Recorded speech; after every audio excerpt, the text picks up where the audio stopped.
মেয়ের কয়েকদিন আগে ভীষণই ঠান্ডা লেগেছিল, এখনো বাড়িতে ইনহেলার গুলো ওকে চালাতে হচ্ছে। তো আর এখনো অব্দি কোনো খাবারে কোনো রুচিও নেই আর কোনো খাবার খেতেও চাইছে না। ওই জন্য ওকে ভেবেছি মুসম্বির জুস করে খাওয়াবো। তো সেই কারণে আজকে আমরা ট্রায়াল দেওয়ার জন্য মুসম্বির জুস আর কমলার জুস করব বলে জুসারটা বের করেছিলাম।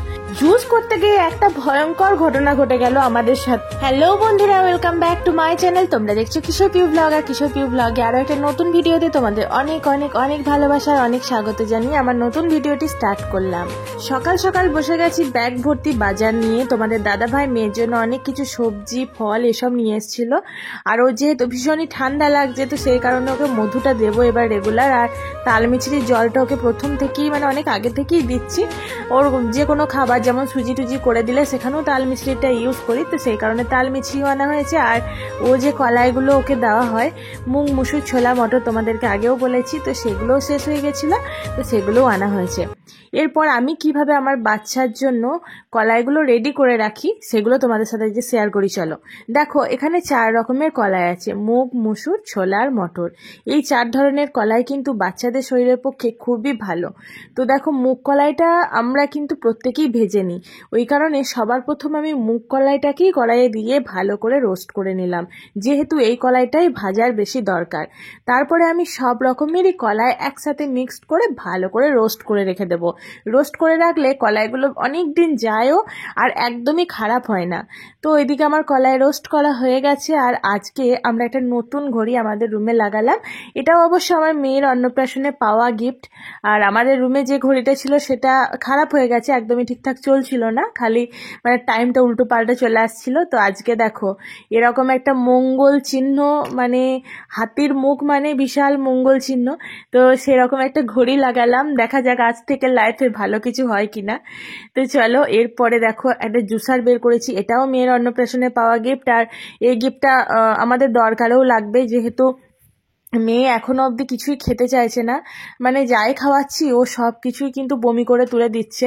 ঠান্ডাটা ভীষণই বসে গেছিলো বুকে, তো এই কারণে ওর মুখে সেরকম কোনো রুচিও নেই। ওই জন্য জুসারটা বের করেছিলাম, ভালো করে ওয়াশ করে আজকে ট্রায়াল দেবো আর কি। কমলা জুস মোসাম্বির জুস করে নেব আমরা, কিন্তু আজ থেকে ওকে দেবো না। কীরকম কি হচ্ছে সেটা দেখার জন্য আজকেই বের করে রেখেছিলাম। আর আজকে আমার ওপরে যে গ্যাসটা থাকে সেই গ্যাসটাও শেষ হয়ে গেছে, তো সেই কারণে নিচে গেছিলাম খিচুড়ি বানাতে মেয়ের। তো সেই খিচুড়ি এখন বানিয়ে নিয়ে চলে এলাম। এরপর মেয়েকে নিয়ে খিচুড়িটা চলো গালবো। তো সেটাই তোমরা দেখো যে ওকে নিয়ে কোনো কাজ করতে হলে কি কি করতে হয়।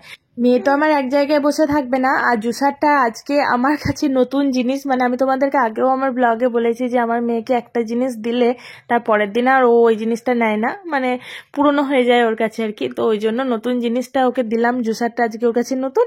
তো আমি ভেবেছিলাম এটা নিয়ে বেশ কিছুক্ষণ খেলা করবে, কিন্তু ওর কোনো জিনিসই খুব বেশিক্ষণ নতুন থাকে না, খুব তাড়াতাড়ি পুরনো হয়ে যায়।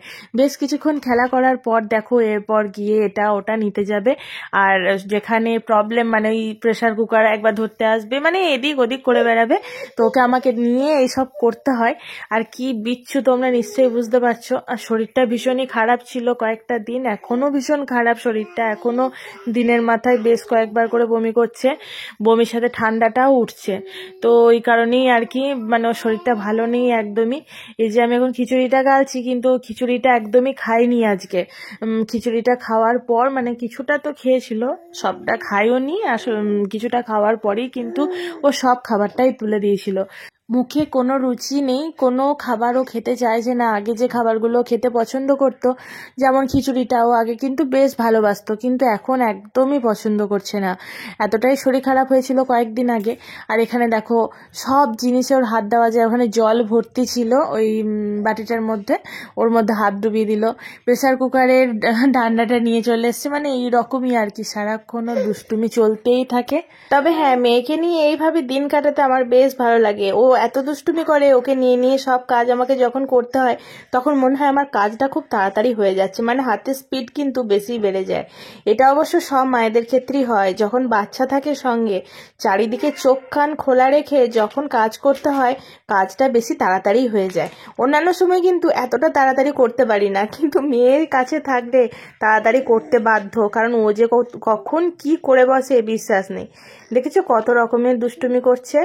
আর আমি ওকে মানে কিছুদিন আগে অবধিও খুব মানে কম করেই হলুদ নুনটা দিয়ে আমি শুধুমাত্র খিচুড়িটা বানিয়ে দিতাম, কোনো রকম তেল কিছু ইউজ করতাম না। কিন্তু এখন আমি ওর খিচুড়ির মধ্যে যাতে একটু টেস্ট হয়, একেতেই ঠান্ডা জ্বরের মুখ, তো ওই কারণে এখন একটু অল্প করে সর্ষের তেল আর আদাটা ইউজ করছি, অল্প করে আদাও দিচ্ছি। আদা কিন্তু ন্যাচারাল অ্যান্টিবায়োটিক, ওটা কিন্তু ঠান্ডা সর্দিতে ভীষণ ভালো কাজ করে। তো সেই কারণে আমি ওর খিচুড়ির মধ্যে একটু আদাও ছুলে দিয়ে দিই। আর দেখো এরপর ওকে ইনহেলারটা দিচ্ছি। আর ও ইনহেলারটা নিতে না বেশ পছন্দ করে, কারণ ও এটা নিলে বুঝতে পারে যে ওর যে নাকটা বন্ধ বন্ধ হয়ে আসে সেটা খুলে যায়। আর ও ইনহেলারটা নেওয়ার মানে সব থেকে ভালো লাগে এই কারণেই, ও এটা নিয়ে না খেলতে ভীষণ পছন্দ করে। ও যদি এটা ওকে হাতে ছেড়ে দিই তাহলে ইনহেলারটা আর দেখতে হবে না, ও কিন্তু দুদিকে করে রেখে দেবে ইনহেলারটা।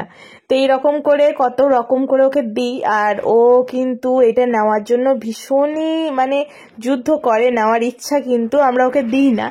আর ডক্টরও বলেছে যে এই শীতকালটায় যখনই বাচ্চাদের একটু ঠান্ডা কাশির প্রবলেমটা হবে, ইনহেলারটা চালাতে, ইনহেলারটা চালালে ওদের মধ্যে আর মানে ঠান্ডাটা বাড়বে না আর তাড়াতাড়ি সুস্থ হয়ে যাবে। তো সেই রকমই অ্যাডভাইস অনুযায়ী আমরা এখন ইনহেলারটা দিচ্ছি। আর এরপর ওকে নেসাল ড্রপ দিয়ে ওর ভিটামিনটা দিয়ে আমি ওকে ঘুম পাড়ানোর চেষ্টা করছিলাম, কিন্তু এরপরই ও কিন্তু সব খাবারটাই বমি করে তুলে দেয়। যে খাবারটা আমি ওকে একটু আগে খাওয়ালাম খিচুড়িটা, আর ওই মানে ওর বমির মধ্যেই না ঠান্ডাটা এখন উঠছে, মানে কিছুদিন আগে ঠান্ডাটা বুকে ভীষণভাবে বসে গেছিল, প্রচণ্ডই কষ্ট পাচ্ছিল আর কিছুই খেতে পাচ্ছিল না। আজ নিবুলাইজার দিয়ে দিয়ে সেই জিনিসটা এখন তরল হয়ে গেছে, আর ওই যে ঠান্ডার মানে ওর বমির মধ্যে দিয়ে ঠান্ডাটা উঠছে। আর ডক্টরেও বলেছে এটা তো কোনো অসুবিধা নেই, কারণ বাচ্চাদের তো আর ঠান্ডা ওঠানোর কোনো উপায় নেই, এইভাবেই উঠবে। এরপর আসি মানে মেন জিনিসটা, যেটা নিয়ে আজকে আমাদের বিশাল বিশাল বিশাল একটা বিপদের সম্মুখীন হয়েছিলাম, সেটা হচ্ছে জুস করা। তোমাদের দাদা ভাই আজকে এই জুসারটাকে বের করেই ছেড়েছে। আমি কিন্তু করতে একদম রাজি ছিলাম না, কারণ অনেকগুলো জিনিস ধুতে হয়, ওই কারণে আমি বলেছিলাম এইভাবে জুস করবো না, মিক্সিতে করে নেব। কিন্তু ওর ভীষণ ইচ্ছা যে এই জুসারটা দিয়েই ও জুস করবে। তো এই কারণে দেখো অনেকক্ষণ ধরে ও কিন্তু নানান রকমভাবে চেষ্টা করছিল যে জুসারটা কিভাবে সেটিংস করা যাবে, মোবাইল দেখে ইউটিউব দেখে অনেক রকম করে, মানে দুটো আমার কমলা লেবু নষ্ট হওয়ার পরে এই যে জুসটা হয়েছে।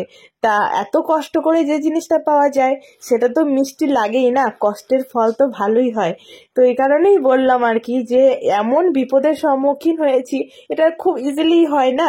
আমি ওকে বলেইছি যে আমি মিক্সিতে ব্লেন্ড করে জুসটা বের করে দেবো, কিন্তু ও রাজি নয়, ও বলছে না জুসারটাতেই বের করব। তো দেখো ওই জন্য ওকেই ছেড়ে দিয়েছি যে তুমিই করো, আমার যেহেতু ইচ্ছে ছিল না, কারণ আমি জানি যে এর পার্টগুলো ধুতে আমার ভীষণ কষ্ট হবে, এতগুলো জিনিস ধোয়ার থেকে একটা মিক্সির জারই আমার যথেষ্ট। কিন্তু দেখো ও যেহেতু চেয়েছিল করতে, ওই জন্য ওই খুব এক্সাইটমেন্টের সঙ্গে কিন্তু জুসটা করেছে। আর জুসটা খেতেও ভীষণ ভালো হয়েছিল, ওই যে কষ্টের ফল মিঠা হয়। তো আজকের এই ব্লগটা তোমাদের সাথে এইটাই শেয়ার করলাম যে মেয়ের জন্য মেয়ের বাবা কিরকম ভাবে জুসারে জুস বের করলো।